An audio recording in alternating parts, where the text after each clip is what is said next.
So ayun na nga no, day off tayo ngayon mga boss sa pagiging food delivery rider. Duty muna tayo sa ating sideline sa Senet para deliver ulit. Siyempre, wala naman tayong magagawa. Ito yung trabaho natin. So let's go. Punta tayo sa client. May kakabitan tayo ngayon ng point-to-point internet. Medyo liblib kasi yung lugar. So ano pang hinihintay nyo? Let's go.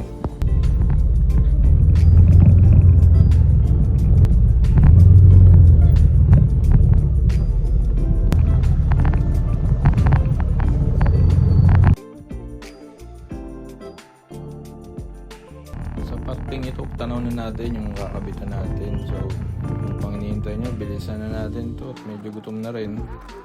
Yun nga at binilisan ko na. Makaisipin nyo, naka-fast forward yan. Ganyan talaga ako kabilis. Oops, nabala pa si Kuya. Nahulog siya dyan, pinoward ko na lang para hindi ganang halata. At pagdating nga natin dito kay client, napansin ko na naitayo na kaagad ng ating mga kasamahan yung tower. Ayun, so ano pang hinihintay nyo? Trabaho kaagad tayo para yun lang, naghanda kaagad si madam ng makakain. So ano pang hinihintay natin? Chibog muna tayo.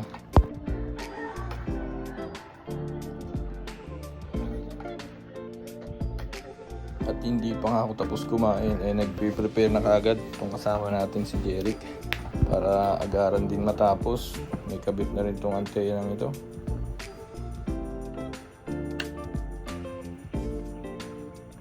Ito na nga at sisimulan niya ng akitin ang tower na kanyang itinayo. Habang ako, lilipad muna saglit para maipakita sa inyo ng maayos na naikakabit niya naman talaga. Linga, tatigiro. Disconnected, balik niya na. 79, 81, 81, 80, 80, 82. Tuman lang kita sa ano. At ayun na nga, at naikabit ng maayos ang ating antena, naitutok sa ating server at nailagay na rin ng maayos ang ating router. So ayun, may wifi na si client. After ng installation, so wala na tayong gagawin kaya uuwi na tayo at nakakapagod din, sobrang init.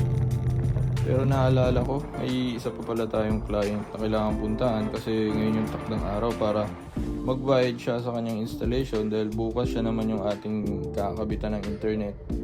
So ito na nga at nagbayad kaagad si ate ng 250,000 down payment pa lang yun sa installation. Uwian na at ito na ang aking anak na sobrang excited naman talaga makita ko. Hindi namin yung pililit at malakpak. At yun, bukas na lang ulit.